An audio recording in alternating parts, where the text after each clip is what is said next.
Prejuízo. Greve dos bancários continua sem acordo e a preocupação dos lojistas aumenta na Grande Florianópolis. De olho nas imprudências, começa amanhã a Operação Festas de Outubro e a Polícia Rodoviária está pronta para coibir o excesso de velocidade e a embriaguez ao volante. Cuidados na primavera, as dicas de especialistas para evitar alergias na Estação das Flores. Eleições 2016, TRE tira dúvidas sobre a votação em segundo turno. E no futebol, a expectativa para a rodada de hoje à noite na Série B. O Avaí joga em casa para tentar vencer. O Band Cidade desta terça-feira já está no ar.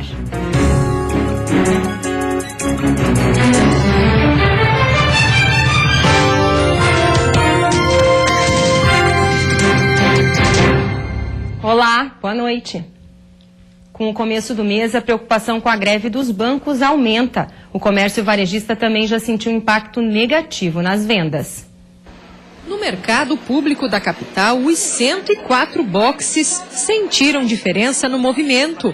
O presidente da Associação dos Comerciantes diz que as reclamações são constantes. Tanto quem compra com dinheiro como o próprio cartão estão prejudicados. Quem vem com dinheiro, a maioria não consegue sacar nos bancos. Alguns bancos não estão repondo o saque eletrônico. E com o próprio cartão, às vezes, dá problema no sistema deles. A queda nas vendas não é só impressão. O mesmo vem acontecendo em todo o comércio de rua. Segundo a Confederação Nacional do Setor, o prejuízo é de 5,9% ao dia no país. E de acordo com a FCDL, retração de 5,5% ao dia aqui no estado. Hoje o consumidor necessita de outras formas de ter o dinheiro, como uma ordem de pagamento, a busca de um financiamento, o próprio aposentado que ainda não domina o autoatendimento, ele acaba ficando sem dinheiro e isso vai parar no consumo. A paralisação é nacional e já dura quase 30 dias. Em Santa Catarina, a adesão é de 60% e novas negociações não têm data prevista. A categoria pede a reposição da inflação registrada no período, de cerca de 9,5%, e um aumento real de 5% nos salários. A proposta que existe é uma proposta que sequer recompõe a inflação do período. Enquanto a proposta permanecer nesse nível, nós vamos continuar parados, a greve vai continuar, inclusive a greve está se ampliando no país inteiro, né? Mas até o momento nós não temos resposta dos banqueiros às nossas reivindicações. Polêmica na capital. Prefeitura afirma que fiscalização com o sistema de transporte Uber vai continuar e diz que o aplicativo precisa seguir a lei da cidade. Desde que começou a funcionar em Florianópolis no final de setembro, a Uber já teve 15 veículos apreendidos. O assunto causa polêmica na cidade e o prefeito César Souza Júnior divulgou uma nota onde afirma que a fiscalização vai continuar. A administração municipal também ressalta que existe uma lei em debate na Câmara de Vereadores com parecer favorável à regulamentação da atividade na capital. Por outro lado, a Prefeitura acredita que o transporte precisa de melhoramentos, mas que isso deve respeitar a legislação vigente. Todos os automóveis apreendidos desde o início das operações na capital foram recolhidos próximos ao terminal rodoviário Rita Maria e ao aeroporto Hercílio Luz. Para recuperar o carro, o responsável vai ter que desembolsar entre R$2 e R$3.000 em multas e taxas. A Uber não concorda com as apreensões e afirma que o serviço prestado pelo motorista parceiro não só encontra respaldo na legislação federal, como também na própria Constituição Federal. E depois do intervalo, começa amanhã a Operação Festas de Outubro. E a preocupação é com o excesso de velocidade e a embriaguez ao volante. E ainda, Fiesc inicia a série de workshops pelo Estado para discutir saúde e segurança do trabalhador. Nós já voltamos.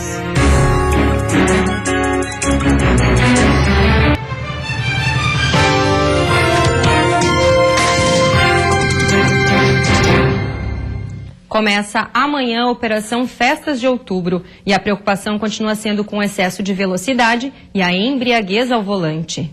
A operação começa nesta quarta-feira e deve envolver aproximadamente 275 policiais em 24 postos por todo o estado. Em outubro, as rodovias registram um aumento de 20% a 30% no fluxo, especialmente na região do Vale do Itajaí. A fiscalização contará com barreiras e terá como foco o excesso de velocidade e a embriaguez ao volante. Operações educativas e, ao mesmo tempo, de fiscalização, até porque motorista sob efeito de álcool, uma vez constatado, será tomadas as providências para que evite um mal maior, daquele condutor sob efeito de álcool. A Polícia Militar Rodoviária registrou no ano passado uma queda de 15% no número de acidentes em relação a 2014. E a expectativa da Operação Festas de Outubro deste ano é que o número continue caindo. Em 2015 foram 87 acidentes, com 32 feridos e 2 mortes.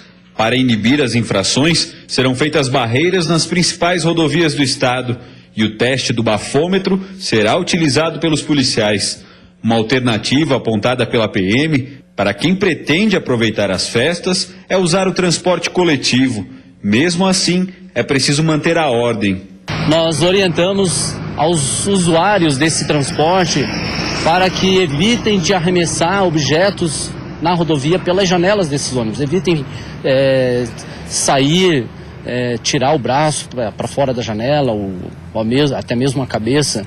Isso constitui infração de trânsito. A Operação Festas de Outubro vai até o último fim de semana deste mês.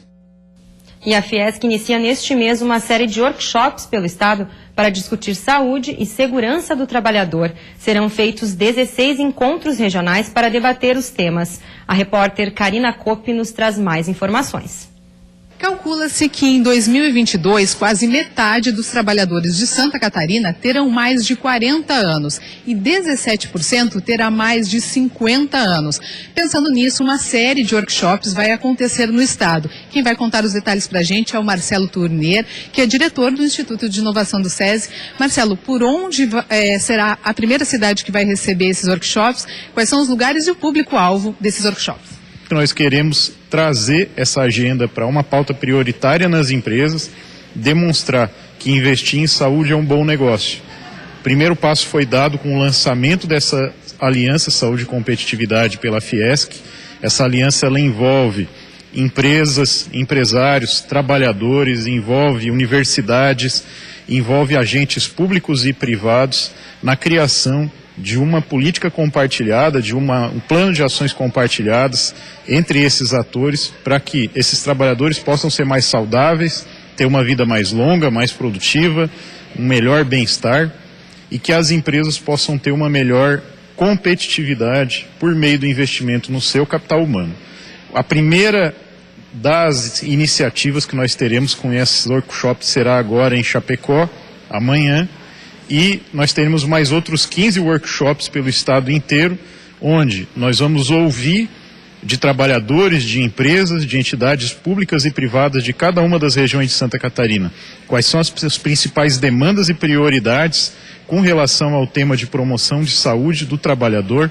Nós vamos, com base nisso, construir um plano estratégico onde a Fiesc vai, junto com outras entidades públicas, privadas e empresas, atuar de modo articulado para a melhoria das condições de ambiente de trabalho de Santa Catarina e, com isso, começar a mudar a realidade de promoção de saúde no trabalho no nosso estado.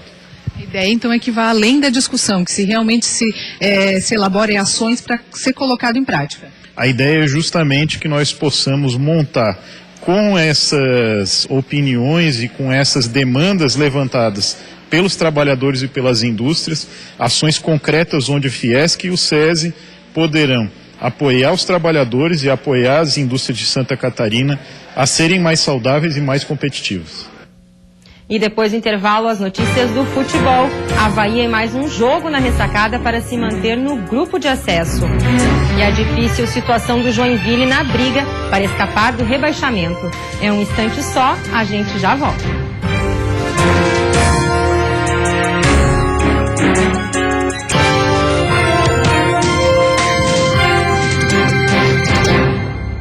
Os times catarinenses da Série B entram em campo hoje à noite. O Joinville, situação muito complicada na zona do rebaixamento, enfrenta o Ceará no Castelão. Imagine um duelo entre um time que não vence há 7 jogos contra outro que não sabe o que é uma vitória há 11 partidas. Esse é o panorama do confronto entre Joinville e Ceará na noite de hoje no Castelão.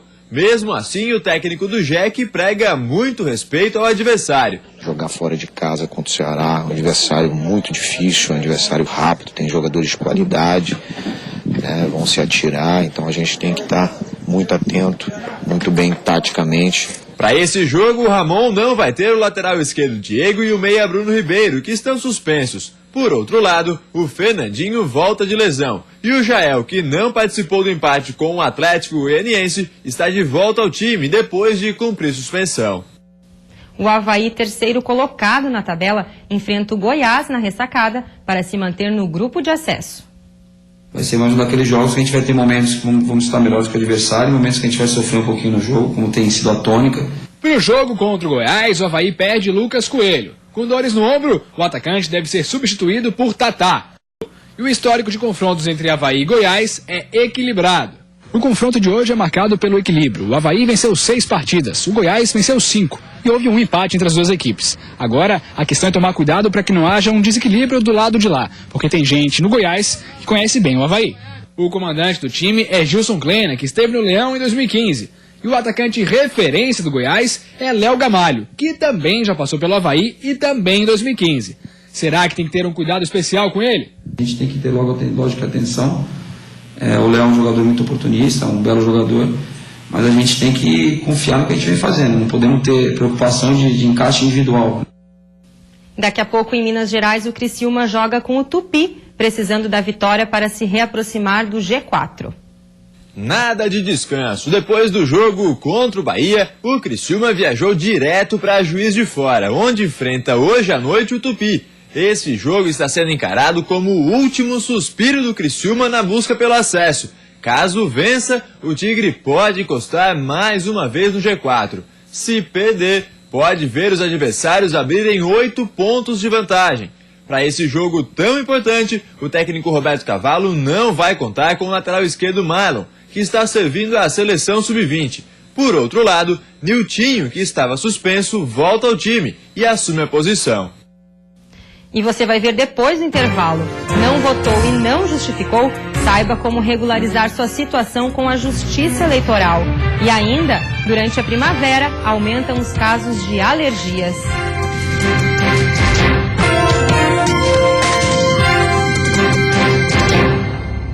Passadas as eleições em primeiro turno, a Justiça Eleitoral em Santa Catarina segue trabalhando. Mesmo quem não votou nem justificou deve comparecer às urnas onde houver segundo turno. Quem nos traz mais informações é a repórter Priscila Dallagnol. Nas 3 cidades catarinenses com mais de 200 mil habitantes, onde o segundo turno era possível, isso se confirmou. E os eleitores de Joinville, Blumenau e Florianópolis devem retornar às urnas no final deste mês. Aqui ao meu lado está o Giovanni Pacheco, coordenador de gestão do cadastro eleitoral. Giovanni, alguma estimativa dos eleitores que não participaram do primeiro turno em Santa Catarina? A orientação principal para aqueles eleitores que não fizeram um cadastramento biométrico e não puderam votar é que busque a regularização da sua situação. Ele deve procurar o site do TRE a partir do dia 5 de outubro e agendar esse atendimento para regularizar a situação do título e daí nas próximas eleições poder votar. Em relação ao cronograma, o trabalho da Justiça Eleitoral tem uma pausa, ele continua? Qual a expectativa em relação à data? O cronograma é que a partir de 7 de novembro seja reaberto o atendimento ao eleitor para operações de alistamento e transferência, que se chama a reabertura do cadastro eleitoral. Então, a partir do dia 5 de outubro, o eleitor já pode agendar aí seu atendimento que vai ocorrer a partir de 7 de novembro para transferir, para fazer o primeiro título ou para regularizar aquela situação cancelada em razão do cadastramento biométrico obrigatório. Em relação ao outro lado, então, né? Quem está quites com a Justiça Eleitoral, votou no primeiro turno, deve comparecer, então, nessas 3 cidades. Como deve se programar, como proceder? Já tem data marcada o segundo turno? Sim, o segundo turno ocorre no último domingo de outubro, no dia 30, e esses eleitores devem comparecer para votar. E caso não compareçam, e não seja para votar ou seja para justificar, também vão contar com aquele novo prazo de 60 dias para justificar a sua ausência. Os eleitores do exterior, também é interessante destacar, tem um prazo diferente, que é de 30 dias após o retorno ao Brasil. e também esses eleitores do exterior podem encaminhar pela internet os eleitores de Santa Catarina. Na expectativa é que tudo também transcorra dentro da normalidade nesse segundo pleito? Sim, é o que esperamos agora com menos cidades, menos municípios envolvidos, a tendência é que seja ainda mais tranquilo, né? A biometria não ocasionou filas como poderia ser, era um risco que existia, né? E não houve maiores filas, até porque é uma eleição com 2 cargos, então foi tranquila a votação no primeiro turno e no segundo turno, com certeza, com um cargo só, vai ser ainda mais. De acordo com o site Veja.com, o Superior Tribunal de Justiça condenou a candidata à Prefeitura de Florianópolis, Ângela Min, por crime de improbidade administrativa durante o período em que administrou a cidade, de 1997 a 2004. Uma das penas impostas pelo ministro Mauro Campbell Marques é a suspensão dos direitos políticos da ex-prefeita por 5 anos. A decisão cabe recurso no Superior Tribunal de Justiça. Em nota, a Secretaria de Imprensa do TRE informou que não há, até o momento, informação do ajuizamento de ação ou representação com vistas a obter pronunciamento a respeito da questão. Já a assessoria jurídica da candidata, também em nota, disse que vai entrar com recurso no próprio STJ para reverter a decisão. A assessoria ressalta que estranha a decisão tomada depois de 16 anos e 2 dias após o primeiro turno. E também afirma que isso não afeta a legitimidade da candidatura de Ângela Min. A candidata também se manifestou e disse que reitera sua tranquilidade em relação ao caso e a certeza absoluta de que a verdade prevalecerá. E Florianópolis espera um aumento de 20% no número de turistas na temporada de 2017. E a Agência Nacional de Aviação Civil acaba de aprovar os voos charters para o verão. Os primeiros voos charters para a temporada de verão 2017 já foram aprovados. Entre 30 de dezembro e 4 de fevereiro, uma empresa paraguaia fará 2 viagens semanais, às sextas-feiras e sábados, entre Assunção e Florianópolis, em aviões com capacidade para 50 passageiros. Há também pedidos de 3 companhias aéreas, 2 argentinas e uma chilena, que estão sob análise do órgão regulador. A temporada 2017 deve atrair 20% a mais de turistas do que no mesmo período do ano passado, quando 1,9 milhão de pessoas visitaram o estado. A Infraero já confirmou a vinda de 396 voos para Florianópolis, somente da Argentina.